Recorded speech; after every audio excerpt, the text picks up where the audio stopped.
Here is a question worth sitting with before we begin.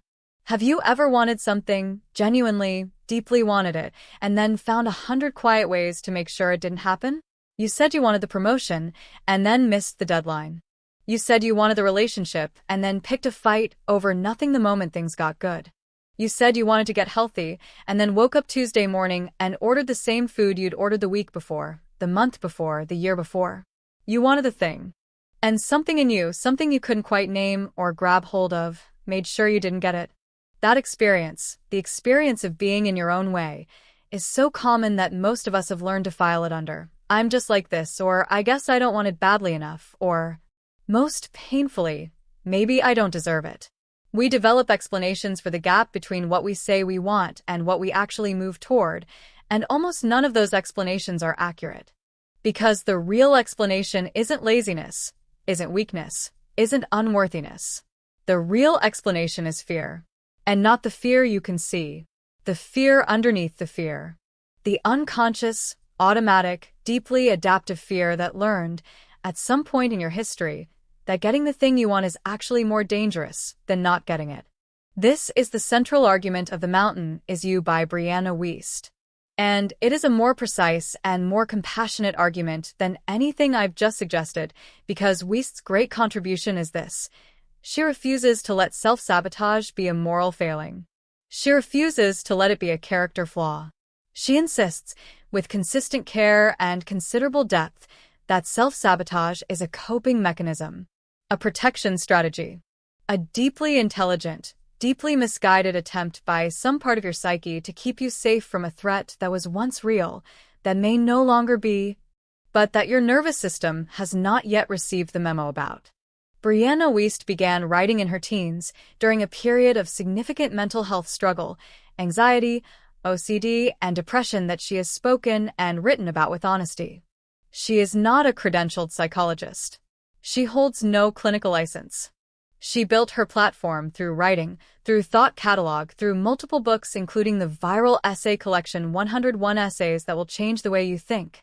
Through years of putting into words the interior experiences that most people feel but struggle to articulate. The Mountain Is You, published in 2020, has sold over 1 million copies and been translated into more than 40 languages. It has generated a following that is passionate and loyal in ways that few self-help books manage to produce. Because Wiest writes from a place that feels genuinely earned rather than professionally constructed. Let's go through the whole book. All of it. The architecture. The key concepts. The deeper ideas that the shorter summaries tend to miss. And then, at the end, an honest reckoning with what the book gets right, where it falls short, and why some of its most important messages require real qualification before they can be safely applied. Part 1. What self-sabotage actually is. Reframing the enemy. The first and most important thing Wiest does in this book is refuse the popular definition of self-sabotage. The popular definition, the one floating around social media and casual conversation, treats self-sabotage as essentially irrational. You're hurting yourself for no reason. You know better, and you do worse anyway. You are, in some vague way, broken. Wiest replaces this with something much more useful. Self-sabotage is not irrational. It is rational, deeply, stubbornly, infuriatingly rational, within the framework of the beliefs and associations your mind has built up over a lifetime of experience. And understanding that framework, rather than attacking the behavior it produces, is the beginning of actual change. Here is the core mechanism. Your brain is, at its most fundamental level, a prediction machine. It is constantly building models of the world based on past experience, and using those models to predict what will happen if you take a given action. This is enormously useful. It allows you to navigate complex social situations, learn from mistakes, and avoid repeating experiences that hurt you. The problem is that the model gets built in childhood and early experience, when you had very limited information and very limited power, and then it runs quietly in the background of your adult life, informing your responses to situations that may be completely different from the ones that built the model. So, for example, a child who grew up in a home where success was met with increased expectation, increased pressure, increased parental anxiety, a child who learned that succeeding made things harder. Not easier, may arrive in adulthood with a deep, unconscious association between achievement and threat. The conscious mind says, I want to succeed. The unconscious mind says, we've been here before and it wasn't safe. And the unconscious mind, which operates faster and more powerfully than the conscious mind in most circumstances, wins. Or consider a person who grew up being told, explicitly or implicitly, that wanting things was selfish, that making your needs known was a burden to others, that the good person was the self-effacing person, the quiet person, the one who didn't take up too much space. That person arrives in adulthood genuinely wanting things, wanting recognition, wanting intimacy, wanting to matter, and consistently undermining those wants, because wanting, somewhere deep in the architecture of their psychology, still feels dangerous. Not consciously dangerous. Dangerous in the wordless, pre-verbal way that early learning lives in the body. Wiest's central reframe, which she returns to again and again across the book, is this: self-sabotage is not the problem. Self-sabotage is the symptom. The problem is the unmet need, the unprocessed fear, the outdated belief running underneath the surface of your choices. And until you address the actual problem, until you look honestly at what the sabotage is protecting you from, no amount of willpower, goal setting, or productivity technique will produce lasting change. You will override the behavior temporarily and then find it returning in a slightly different form because the underlying drive has not been addressed. This is the mountain of the title. It is not outside you. It is you. Or more precisely, it is the part of you that is still operating from old survival strategies in new circumstances that don't require them. And the work of the book is to help you see that mountain clearly enough to understand why it's there, and then to begin the work of transforming it. Part 2. The 4 Pillars of Self-Sabotage. Why we do it. Wiest identifies 4 primary roots of self-sabotaging behavior. And understanding these 4 is the diagnostic framework for everything that follows in the book.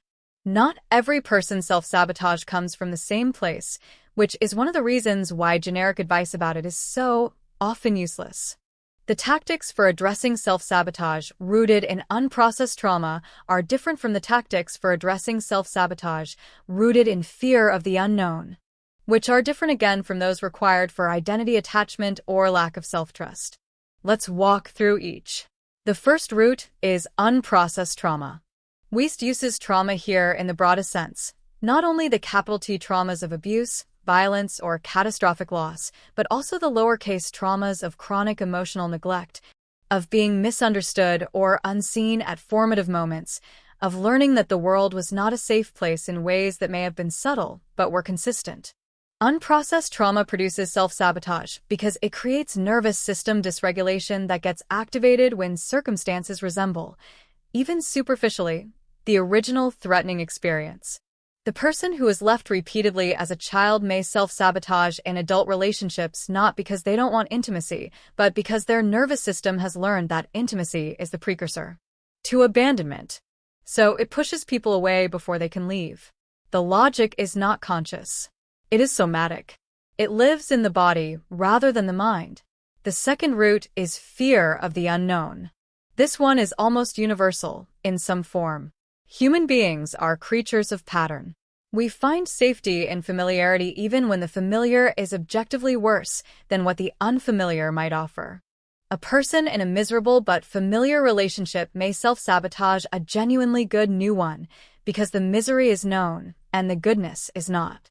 The brain, which prioritizes threat detection above almost everything else, experiences unfamiliarity as a signal of potential danger. And self-sabotage, the behavior that keeps you in the familiar, is the protective response to that signal, however irrational it looks from the outside. Wiest makes a crucial distinction here that is one of the most practically useful insights in the book. Discomfort does not mean wrong. When you step outside your comfort zone, when you move towards something genuinely new and genuinely better, you'll almost certainly feel uncomfortable. Not because the new thing is bad, because it is unfamiliar. And your nervous system cannot easily tell the difference between the discomfort of genuine danger and the discomfort of growth. Both feel similar from the inside.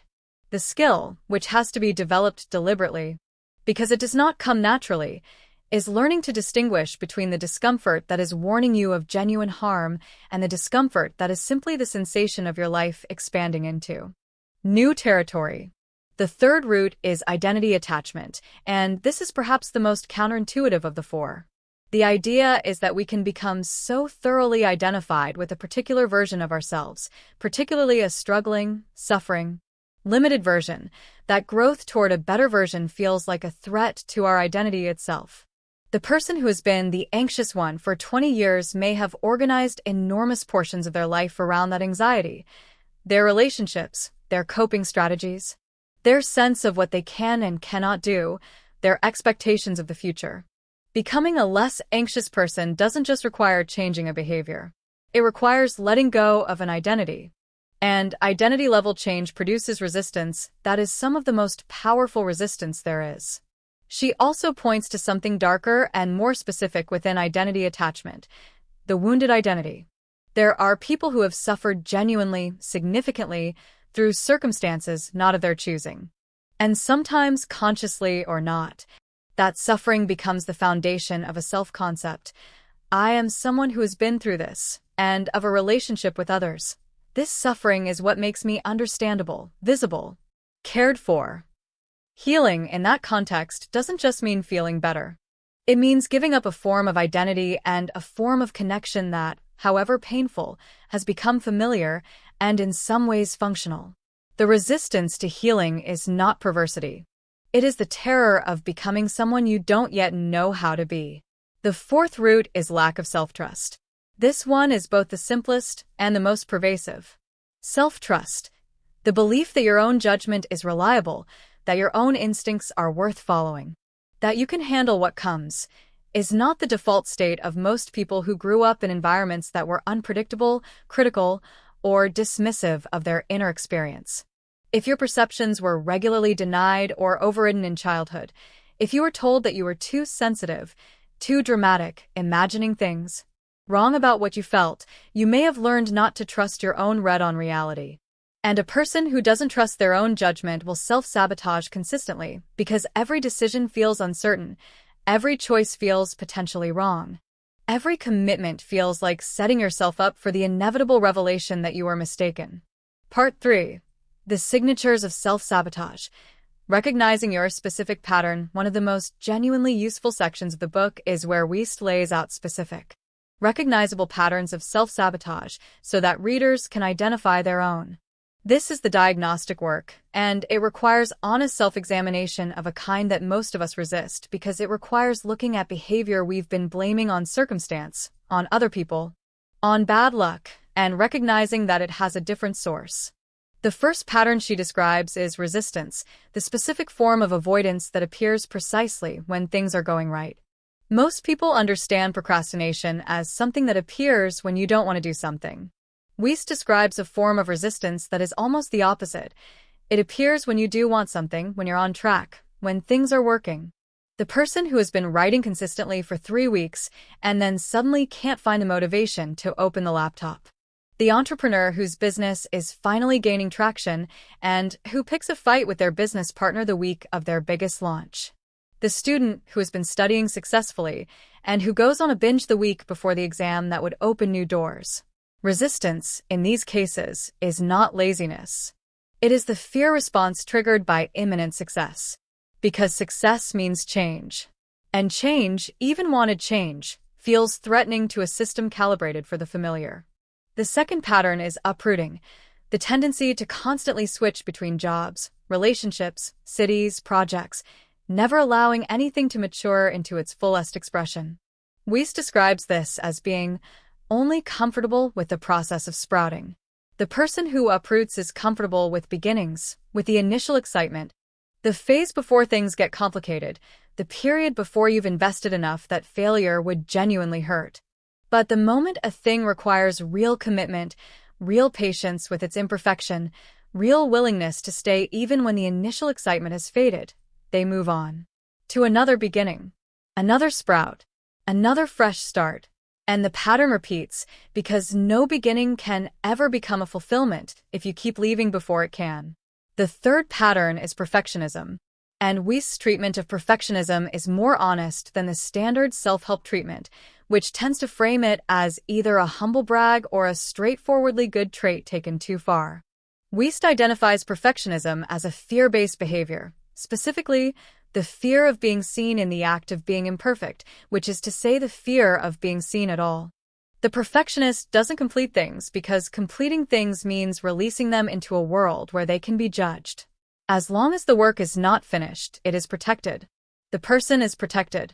The incompletion, while frustrating, is actually functioning exactly as intended, keeping you safe from the vulnerability of being fully visible. She also describes a pattern she calls attachment to what you don't want, the phenomenon of forcing yourself to pursue goals that don't genuinely align with your authentic desires because they align with someone else's expectations, or with who you think you should be, or with the identity you've constructed to be acceptable to your social world. This produces self-sabotage, not because you're afraid of success, but because you're pursuing the wrong success. Some part of you knows it doesn't want the thing you're chasing. And that part will find ways to make sure you don't get it, not out of self-destruction, but out of self-preservation. The guilt of success pattern is perhaps the most heartbreaking of all. It appears in people who grew up in families or communities where their own flourishing would create distance, economic, social, psychological, between themselves and the people they love. The child of parents who struggled financially, who becomes financially comfortable, may find themselves unconsciously sabotaging their own prosperity because succeeding means leaving their parents behind, means no longer being able to fully relate to the people who raised them, means becoming someone their community of origin might view with envy or resentment. The sabotage is an act of loyalty, an act of love, even. It just happens to also be an act of self-destruction. Part 4. The body keeps the score. Emotions as information. Not enemies. One of the things that distinguishes the mountain is you from more purely cognitive approaches to self-help is Weist's insistence on the body.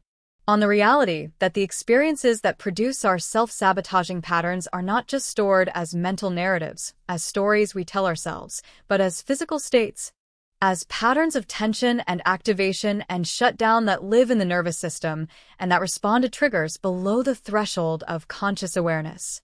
She draws on the well-established mind-body connection in psychology and neuroscience, the understanding that trauma and chronic stress are not just psychological events, but biological ones. That they alter the functioning of the nervous system, that they produce states of hyperarousal and hypervigilance and dissociation that are as much physiological as psychological. And she makes the practical point that thinking your way out of these states, while valuable, is not sufficient. The body has to be included in the healing. This leads to one of the book's most important reframes. Emotions are not problems to be solved. They are information to be received. The anxiety is telling you something. The anger is pointing at something. The grief is processing something. The shame is protecting something. The instinct to dismiss these emotional signals, to treat them as inconvenient interference with clear thinking, is one of the most common and most costly habits of intelligent people who have learned to live almost entirely in their heads. Weist makes a distinction here that is genuinely clarifying. Fear and intuition are not the same thing, even though they can feel similar. Fear is a reaction to a perceived threat, often one that your history has primed you to see in circumstances that don't actually contain it. Intuition is a quiet, deep knowing that doesn't produce the same physical activation, the racing heart, the tightening chest, the sense of impending catastrophe, that fear does. Intuition tends to be calm. It tends to be consistent. It tends not to be triggered by specific circumstances, but to be present across them. And learning to tell the difference, to recognize when you're responding to an actual signal about your present situation versus when you're responding to a memory encoded in your body, is one of the core skills the book is trying to develop. She also addresses emotional intelligence as an essential capacity for overcoming self-sabotage, specifically the ability to tolerate difficult emotions without immediately acting to make them stop. Most self-sabotaging behavior is, at root, a strategy for emotional regulation. The procrastination that avoids the anxiety of the blank page. The binge that numbs the loneliness. The fight that creates distance from the intimacy that feels threatening. the overworking that keeps you too busy to feel. All of these are ways of managing difficult emotional states, not healthy or effective ways, but ways that work in the short term. And changing these behaviors requires developing alternative methods of emotional regulation, ways of being with difficult feelings that don't require destructive action. Part 5. The Future Self. Acting as if you've already arrived. One of the most practically powerful concepts in the book is what Wiest calls acting as your highest potential future self. And it's worth spending real time on this because it is more nuanced than it first appears, and because it is frequently misunderstood in ways that make it less useful. The basic idea is this: the version of you that has overcome the self-sabotage, that has built the life you want, that has done the healing, that person already exists in potential. They are not a fantasy. They are the natural endpoint of choices you are capable of making today. And the practice Wiest recommends is to begin making those choices now, before you feel ready, before you feel like that person, before the internal experience has caught up with the external intention. This sounds on the surface like standard fake it till you make it advice. It is not quite that. The distinction is important. Fake it till you make it tells you to perform confidence you don't feel. Wiest is describing something different. She's asking you to act from the values and intentions of your best self even before those values and intentions feel fully integrated. Not to perform anything. To actually make choices, small, concrete, specific choices, that are consistent with who you want to become. Here's the key mechanism she identifies. We generally assume that feeling like a person precedes acting like them. I'll start being disciplined when I feel motivated. I'll start being confident when I feel sure. I'll start being generous when I feel abundant. But the research on identity change and the lived experience of almost anyone who has successfully changed suggests that this sequence is backwards. You act like the person first. Consistently. Even when it feels forced and artificial, and like you're pretending. And the internal experience, the feeling of being that person, the identity, follows the behavior. Often slowly. Always eventually. Wiest grounds this in a practical exercise that several readers have found surprisingly powerful: journaling from the perspective of your future self. Not aspirationally, not "I hope I will eventually feel okay," but descriptively, as if you are already on the other side. What does your life look like? How do you spend your mornings? How do you relate to the people you love? How do you handle difficulty? What has changed? Writing from this perspective, repeatedly and in detail, does something interesting to the mind. It begins to make the future self feel more real, more immediate, more available, and in doing so, it begins to lower the psychological distance between who you are and who you want to become. Part 6. Triggers, cognitive distortions, and the faulty architecture of thought. Wiest spends considerable space on the specific cognitive patterns that sustain self-sabotage, the ways of thinking that feel like clear perception but are actually the residue of fear and old learning running through the present moment. She describes what she calls faulty inferences, and her observation here is one of the most perceptive in the book. Highly intelligent people, because their minds are so active in finding meaning and pattern, are often more prone to certain kinds of cognitive distortion, not less. The ability to draw inferences from limited information, to take what you see and extrapolate what it means, is genuinely valuable. But it runs on autopilot, and an autopilot calibrated by anxiety and past hurt will draw conclusions that feel logical, but are actually the mind's fear translating itself into narrative. The specific distortions she identifies map closely onto what cognitive behavioral therapists call thinking errors. Post hoc reasoning, assuming that because two things happened close together, they must be causally related. False dichotomies, seeing a situation as having only two possible outcomes, when in reality, there is an entire spectrum.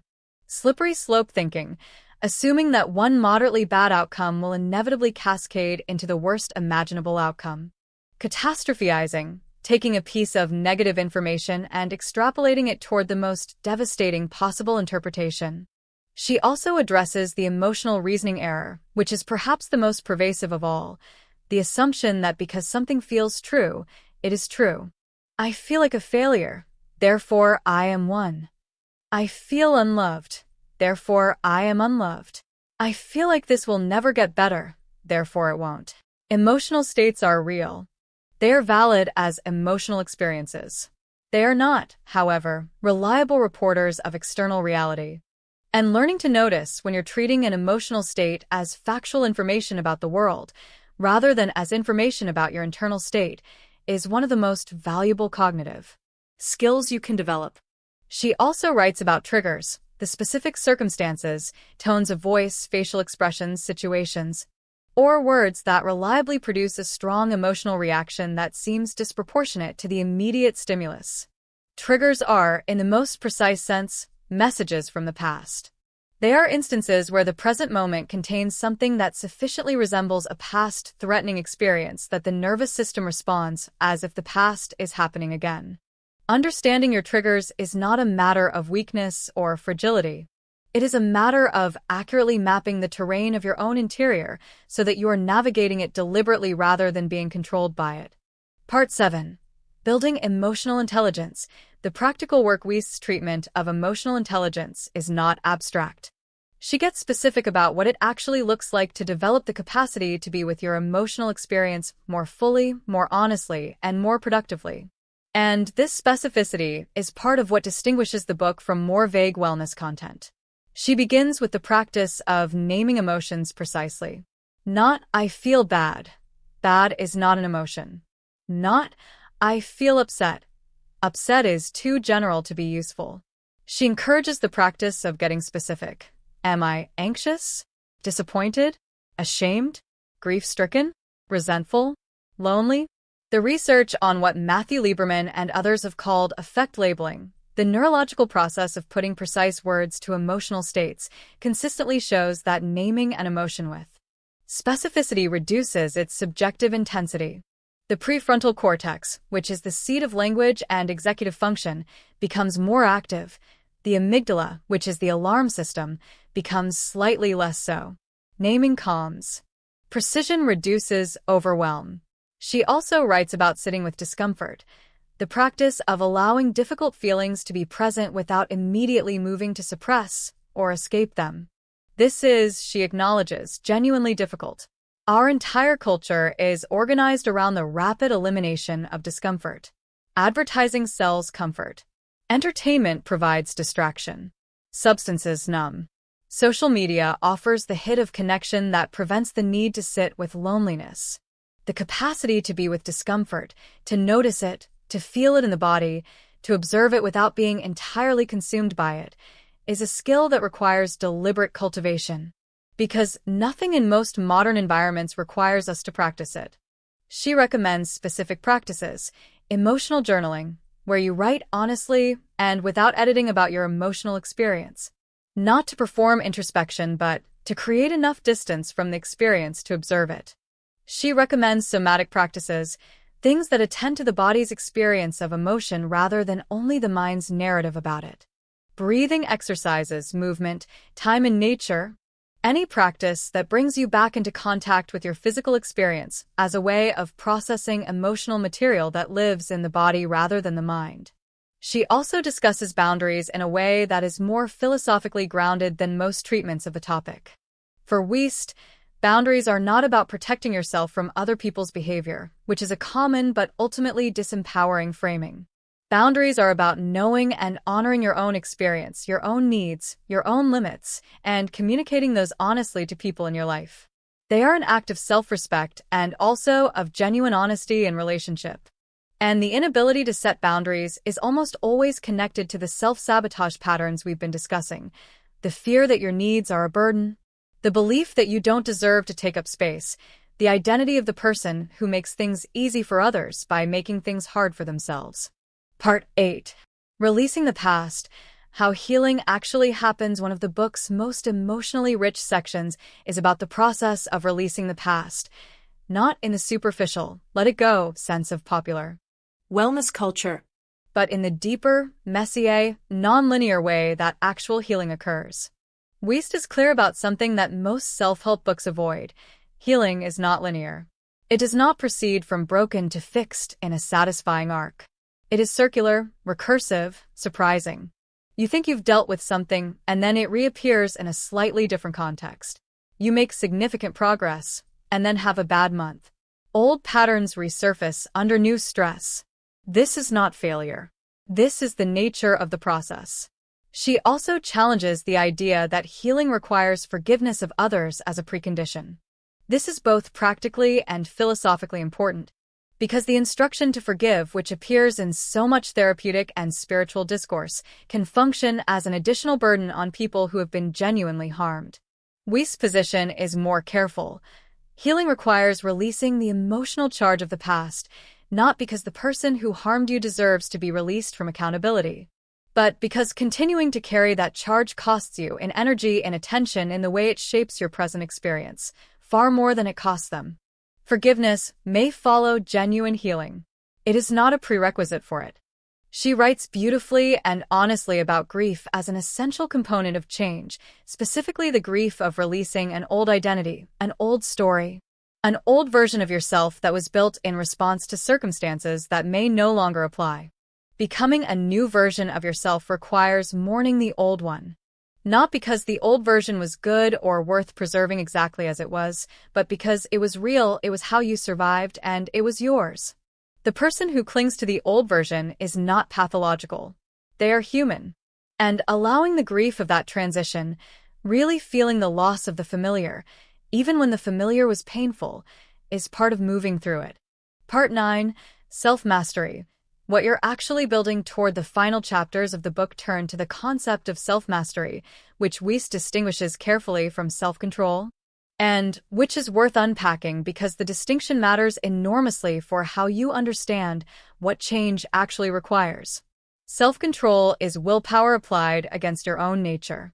It is the constant expenditure of mental energy to override impulses, suppress desires, maintain behavior that contradicts what you actually feel. It is exhausting and unsustainable over time, which is why every approach to behavior change built primarily on self-control eventually fails. The willpower depletes. The impulse returns. The cycle restarts. Self-mastery is something different. It is the result of having addressed the underlying driver of the problematic behavior so thoroughly that the behavior loses its grip. The person who has processed the unmet need behind their self-sabotage, who has updated their beliefs about what is possible and safe, who has developed genuine emotional intelligence and genuine self-trust, that person doesn't need to override their impulses constantly. Because the impulses themselves have changed. The mountain isn't there anymore, at least not in the same form with the same height. Or rather, they are capable of climbing it. She describes self-mastery as the capacity to act from your highest self rather than your most conditioned self. To respond to circumstances with intention rather than reflex. To choose, in any given moment, the action that is aligned with your genuine values and your genuine long-term well-being rather than the action that is most consistent with the old programming that has been running in the background. This is a high standard. Weist is clear that no one achieves it perfectly or permanently. The conditioned responses are always there, in some form. The old patterns can always be reactivated by sufficient stress or sufficient resemblance to original threat. The practice of self-mastery is not a destination you reach and stay at. It is a daily orientation, a daily return to the question of who you genuinely want to be and whether what you're doing is consistent with that. She ends with a concept that is both simple and profound.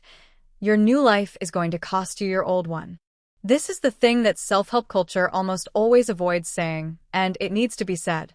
Becoming the version of yourself that you are capable of being is not additive. It is not a process of piling new habits and new behaviors on top of the old ones. It requires releasing things that are familiar and, in some ways, comfortable, beliefs about yourself that are limiting but known, relationships that are draining but established, patterns of behavior that are destructive but practiced. The new life is real, but it requires the genuine death of the old one. And that death, even when it is wanted, even when it is chosen, is a loss that deserves to be acknowledged. The critique, where the mountain is you falls short, overstates, and earns honest pushback. Let us now be genuinely honest. Because this book deserves honest engagement. And honest engagement means naming, with real care and real specificity, the places where it doesn't deliver what it promises, or where what it delivers requires significant qualification. Let's begin with the most fundamental issue, and the one that a psychologist or mental health professional is likely to notice first and most clearly. The book operates without clinical grounding. Brianna Wiest is not a therapist. She is not a psychologist. She is not a researcher. She is a writer who has personal experience with mental health challenges, genuine empathy for people in psychological pain, and an unusual ability to articulate emotional experience with precision and warmth. These are real and valuable qualities, but they are not the same as clinical training. And the book's confident, authoritative voice, which is one of its great strengths as a reading experience, can obscure the fact that many of its claims about how the psyche works, how trauma functions, how healing happens, are made without rigorous evidential foundation.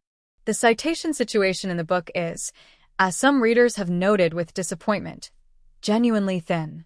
There are 24 references total for the entire text. Some of these are legitimate psychological sources. Others are popular articles. One is apparently a LinkedIn post.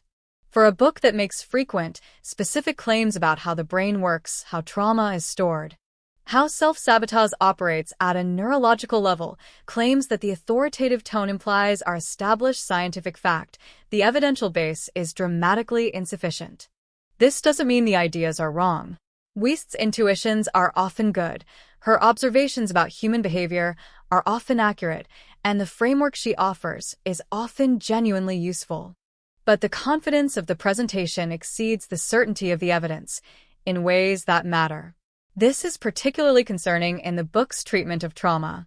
Wiest writes about trauma with compassion and with some genuine accuracy. She understands that trauma is not only major catastrophe, that it lives in the body, that it shapes the nervous system in lasting ways. But she also writes about it in a way that can inadvertently oversimplify. The suggestion that self-awareness, emotional journaling, and acting as your future self are sufficient for healing trauma, even complex developmental trauma, even the kind that requires sustained clinical work, is not always accurate and can be actively harmful for people who need professional support and who might, after reading this book, feel that they should be able to handle it themselves.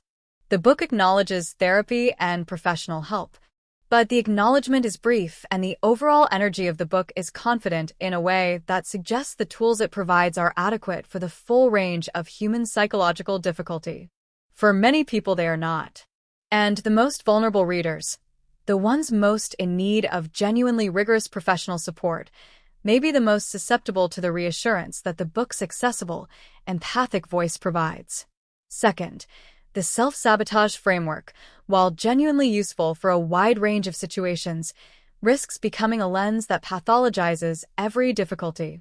Not every struggle is self-sabotage.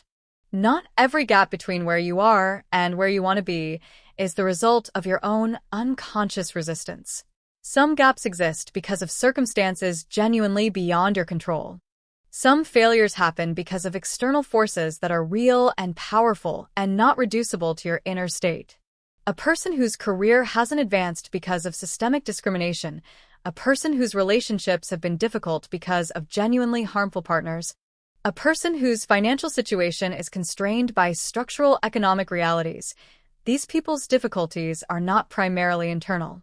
And a framework that locates the problem inside them, however compassionately, risks adding an additional burden of self-blame to circumstances that already carry enough weight without it. Wiest nods at this concern, but the nod is brief. The architecture of the book, which consistently returns to the interior as the primary site of both problem and solution, creates an overall message that is more individualistic than the complexity of human circumstance supports. The mountain that is you is real and worth climbing.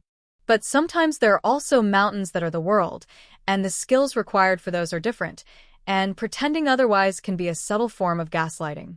Third, the book's relationship with popular psychology and social media culture is worth examining carefully. The mountain is you became a phenomenon partly because of TikTok, because its concepts translated perfectly into short, shareable, aesthetically pleasing content that could be extracted from the book and circulated without its context. The mountain isn't in your way, it is the way. Self-sabotage is not a flaw. It's feedback. These are genuinely thoughtful observations, compressible into sentences that feel like wisdom even in isolation. But the flattened, social media version of these ideas, divorced from the nuance and qualification that Wiest does include in the book itself, is less careful and potentially more misleading than the full text. The TikTok version of the mountain is you can easily become, everything is your fault, but in an empowering way, which is a misreading but an understandable one, given how the content circulates. And when that misreading lands in the minds of people dealing with clinical depression, with genuine trauma, with circumstances that are actually crushing rather than merely challenging, the "your mountain is you" message can become a form of self-blame dressed in the language of empowerment. Fourth, there is a specific quality to Wiest's prose that is one of its greatest strengths and also one of its most significant risks. She writes in a way that is poetic, emotionally resonant, and frequently genuinely beautiful. Sentences arrive that feel exactly right, that name something you felt but never articulated. And the experience of being understood in that way, of having your interior life reflected back to you with such accuracy, is one of the most powerful things a book can do for a reader. But poetic writing and precise writing are not always the same thing.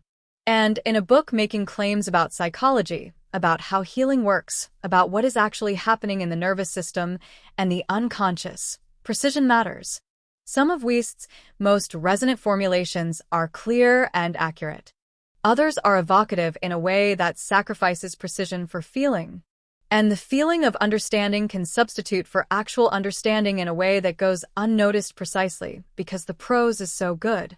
Fifth, the book has a recurring issue with redundancy. At 176 pages, it is not long, but several readers and critics have noted that it often circles back over the same ground without meaningfully deepening it. Ideas that could be expressed once with full development are instead restated in slightly different language across multiple sections. The effect, for some readers, is a feeling of the book being padded to a certain length, that the core insights could have been delivered in significantly fewer pages with more precision. This is a relatively minor complaint, but it contributes to an overall sense that the book is somewhat more impressionistic than rigorous. And then, as always, the knowing-doing gap, the thing that is true of every book in this genre and every piece of wisdom ever offered to a human being who has to actually live by it. Reading The Mountain is you, and understanding self-sabotage is not the same as doing the sustained, difficult, often uncomfortable work of actually addressing it. That work, the real work of looking honestly at your patterns, of sitting with the feelings you've been avoiding, of gradually and imperfectly building new responses to old triggers, is not accomplished in a book. It is accomplished in time, in relationship, in professional support if needed, in the daily practice of choosing your highest self when your conditioned self is pulling in the other direction. The book points the way. The walking is entirely yours. Final thoughts. The Mountain is You is, at its heart, a book about compassion. Specifically, about the compassionate reinterpretation of the ways you've been getting in your own way. It offers a framework that says, you are not broken. You are not weak. You are not your worst habit or your most persistent failure. You are someone who has been responding intelligently, if maladaptively, to the learning that your history produced. And now, with that understanding, you can begin to respond differently. That reframe, from moral failure to coping mechanism, from character flaw to adaptive strategy that has outlived its usefulness, is one of the most genuinely liberating things a person struggling with persistent self-sabotage can encounter. Because self-judgment, while it feels like it should motivate change, almost never does. You cannot shame yourself into growth. What actually produces change is understanding, real, honest, compassionate understanding of why the behavior exists, combined with the patient, consistent work of replacing it with something better. Brianna Wiest is not writing from a position of having solved this problem. She is writing from a position of having genuinely wrestled with it herself, of having found language for something she lived through, and of having offered that language to others in the hope that it might make their own wrestling slightly less lonely. That quality, the writing of someone genuinely trying to understand and be understood, rather than performing expertise, is the most honest thing about the book and the most durable. Read it as what it is, a thoughtful, empathic, sometimes imprecise exploration of one of the most universal human experiences. Take what resonates. Hold the rest lightly. And if what you find there points you toward professional support, toward a therapist, a counselor, a support group, follow that pointing without shame. The mountain is real. And sometimes climbing it requires a guide who is trained for exactly this terrain.